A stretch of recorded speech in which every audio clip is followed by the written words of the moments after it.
Bismillahirrahmanirrahim. Assalamualaikum warahmatullahi wabarakatuh. Selamat siang Bapak Ibu sekalian.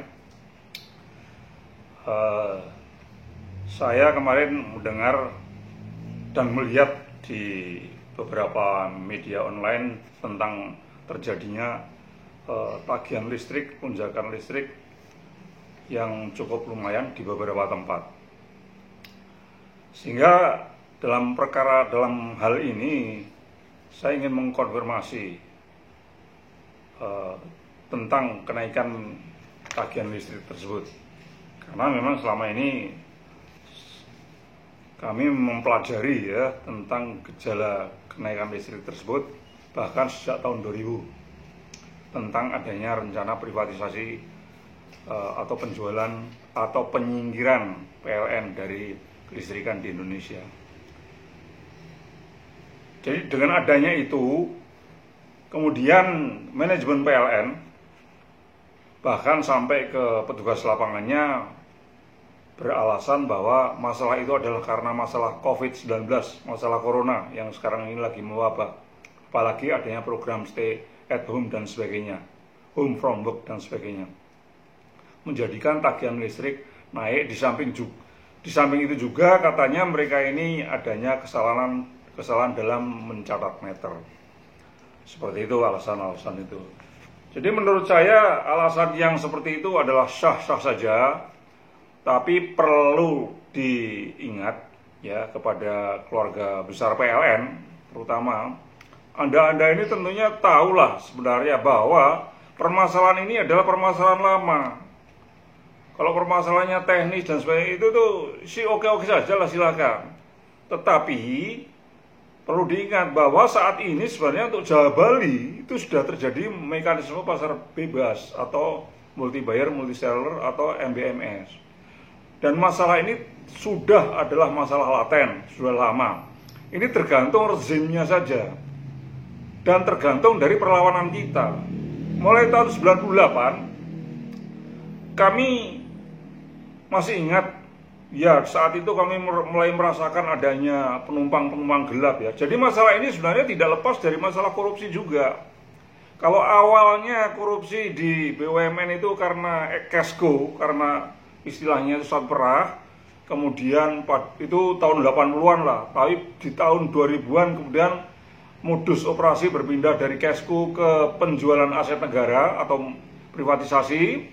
Nah sekarang ini modusnya lain lagi. Mereka membuat perusahaan tetapi menjarah bisnisnya BUMN seperti terjadi di PLN. Jadi kembali lagi masalah ini adalah masalah klasik, adalah masalah korupsi yang beda modus saja. Yang beda modus. Jadi untuk jelasnya perlu saya jelaskan seperti ini, bahwa masalah ini masalah laten yang tahun 2000-an sebenarnya sudah muncul, bahkan sebelumnya. Bahwa untuk masalah PLN ini tahun 1998 itu Departemen Pertambangan dan Energi yang saat itu menterinya adalah Menteri Kuntoro Mangku Subroto, menterinya saat itu menerbitkan the white paper, kebijakan restrukturisasi sektor ketenagalistrikan. Sebenarnya white paper ini ciptaan daripada the power sector restructuring program yang merupakan ide dari IMF, EDB, dan WB. Yang di sana intinya bahwa PLN itu harus dipecah-pecah. Harus dipecah-pecah. Jadi tahun 99 ini jelas sekali bahasanya waktu itu, PLN ini sudah terlalu besar sehingga harus dipecah-pecah dan diprivatisasi atau dijual. Bahasanya itu jelas sekali saat itu. Karena kemudian memang belum adanya penolakan-penolakan yang signifikan. Sehingga bahasanya jelas sekali, penjualan dan privatisasi PLN. Seperti itu. Jadi bahasanya PLN ini seperti sebuah kapal yang sudah terlalu besar, harus dipecah-pecah dan dijual per keping. Intinya yang mau dijual itu adalah di sisi pembangkit dan sisi retailnya. Kemudian saat itu dari Serikat Pekerja PLN menolak kehadiran Kuntoro karena akan mengaplikasikan atau menerapkan privatisasi, sehingga saat itu Kuntoro didemo oleh SPLN dan dicopot dari jabatan dirutnya. Kemudian pada tahun 2001-2003, pas lagi rame-ramenya pemerintah jual aset negara seperti Indosat, VLCC, Pertamina, pabrik semen, pabrik pupuk, dan lain-lain, maka pembangkit-pembangkit PLN pun sudah mau dijual atau diprivatisasi, seperti Suralaya, Paiton, kemudian Tanjung Priok dan sebagainya, itu sudah dipersiapkan untuk dijual atau privatisasi, karena tahun 2003 itu pas lagi rame-ramenya program privatisasi. Itu seperti itu. Kemudian lahirlah Undang-Undang Nomor 20 tahun 2002 tentang ketenagalistrikan. Undang-undang tersebut yang akan mendasari, meliberalkan seperti sekarang ini, meliberalkan ketenagalistrikan di Jawa Bali, dengan cara, kalau dulu jelas-jelas mau menjual aset-aset pembangkit dan retailnya seperti Suralaya, Paiton, dan sebagainya itu, tetapi kalau sekarang ini tidak menjual aset tetapi menendang, meminggirkan.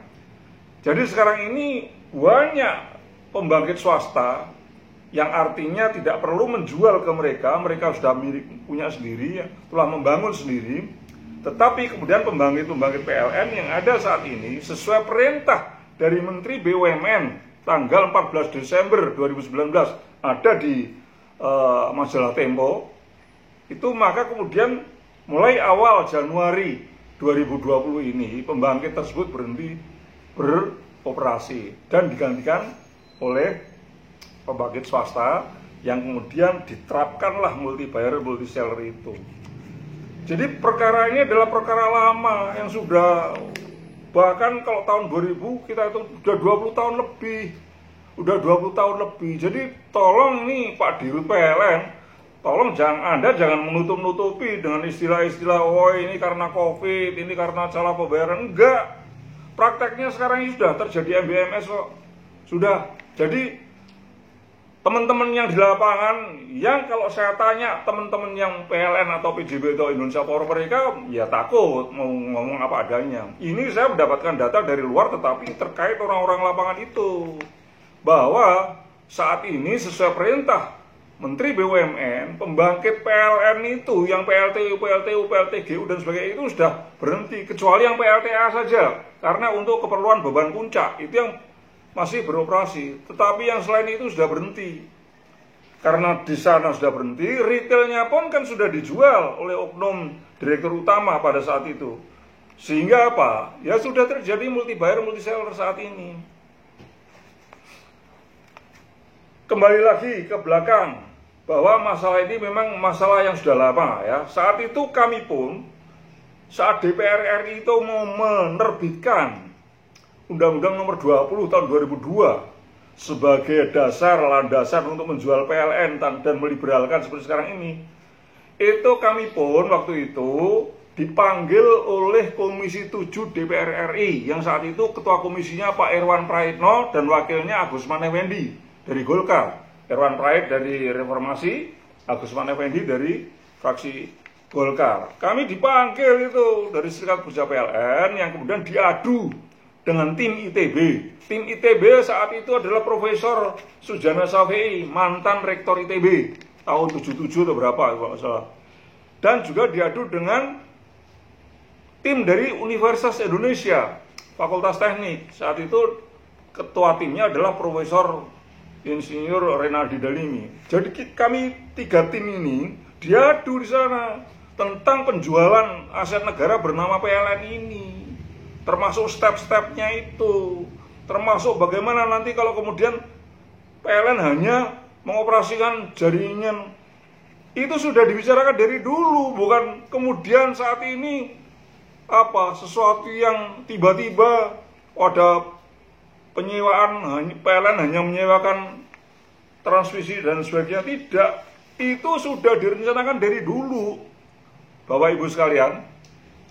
Bahkan akhirnya setelah kami judicial review undang-undang tersebut agar berhenti privatisasi PLN ini, kan menteri-menteri itu waktu itu didatangkan, diantaranya Purnomo Yuliantoro, kemudian Laksamana Soekardi.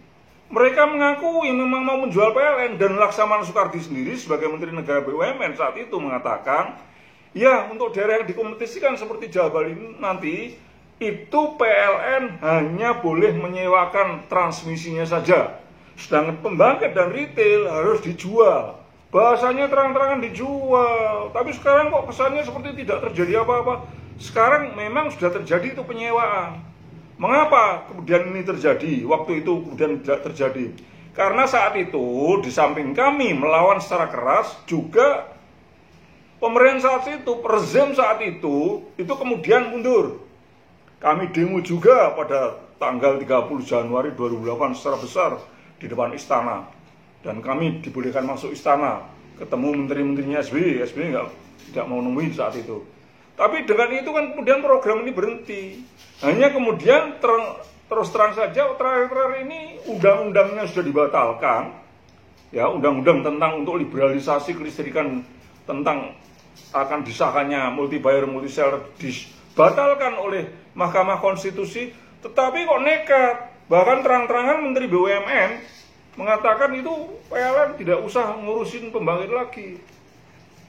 Kemudian waktu itu oknum di PLN-nya menjual retail. Ya sudah, ini kalau diterapkan sudah MBMS. Seperti itu. Jadi putusan MK itu sebenarnya tetap memberikan keleluasaan pada swasta untuk mengoperasikan listrik sebagai pilihan. Tetapi tidak seperti sekarang ini. Maunya Mahkamah Konstitusi itu swasta, listrik swasta itu membangun independence of power producer di lapangan dari pembangkit, membangun transmisi sendiri, membangun distribusi sendiri, membangun retail sendiri, barulah bersaing dengan PLN. Kalau yang sekarang ini kan bukan membangun sendiri, tetapi merampok asetnya PLN. Mengapa kemudian aset PLN bisa dirampok? Ya karena di situ bermain juga oknum-oknum petinggi negara ini juga, sehingga semuanya takut. Jadi kami mohon pada Bapak Presiden untuk mencopot aja menteri-menteri yang menggunakan nawacita untuk kemudian ternyata merampas aset PLN seperti ini. Itu yang terjadi. Jadi sekarang ini, kalau dulu orang mengatakan wah PLN monopoli,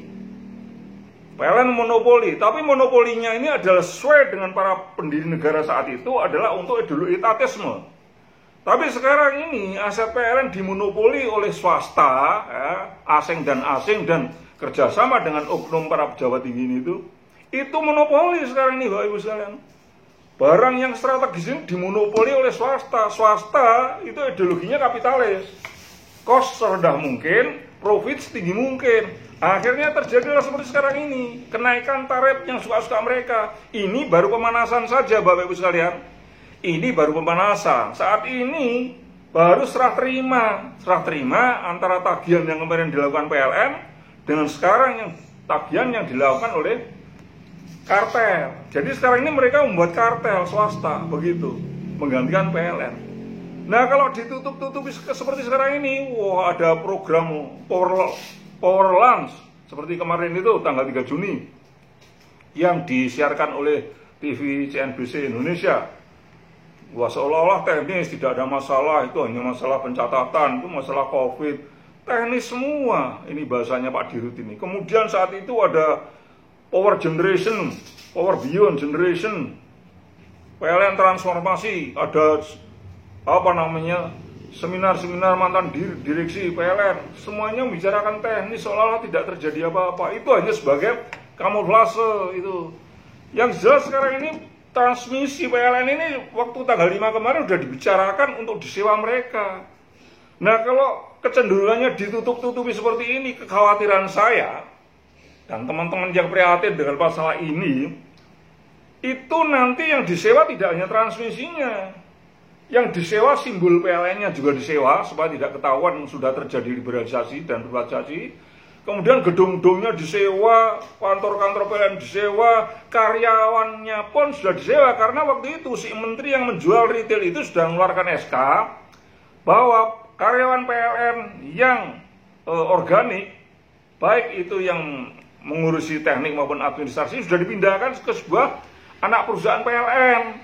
Yang artinya nanti bila terjadi privatisasi, sudah terjadi liberalisasi, sudah bukan PLN lagi yang mengendalikan listrik, itu sudah anak perusahaan itu yang kemudian dia pun bisa masuk kartel. Nah, sekali lagi kalau ditutup-tutupi seperti ini, bisa jadi simbolnya PLN pun juga disewa oleh kartel ini, karyawannya pun disewa oleh kartel ini, bahkan direksinya pun disewa. Sehingga kemarin Pak Dirut bicara di depan TV itu sebenarnya atas nama siapa itu? Jangan-jangan sudah di atas nama kartel, kan seperti itu. Ini sangat mungkin terjadi kalau kemudian ini ditutup-tutupi seperti ini. Itu sangat mungkin terjadi. Ya, lebih gawat lagi, ya mudah-mudahan tidak terjadi. Kemudian kartel menyewalah institusi negara seperti DPR dan kementerian. Lah kalau itu sudah terjadi kan, wah suatu saat Kementerian ESDM dan DPR memutuskan, wah tarif listrik Rp3.500 per kWh seperti Filipina, ex Napokor. Kan juga seperti itu kejadiannya. Sehingga listrik naik, tapi capnya cap resmi dari pemerintah. Wah apa enggak gawat kalau seperti ini. Jadi masih mending Filipina juga. Filipina itu kemudian memprivatisasi perusahaan listriknya yang bersama National Power Corporation atau Napokor itu terang-terangan. Napokor dijual ke General Electric, ke Kansai, ke Hyundai, ke HBB dan sebagainya. Tapi terang-terangan dijual.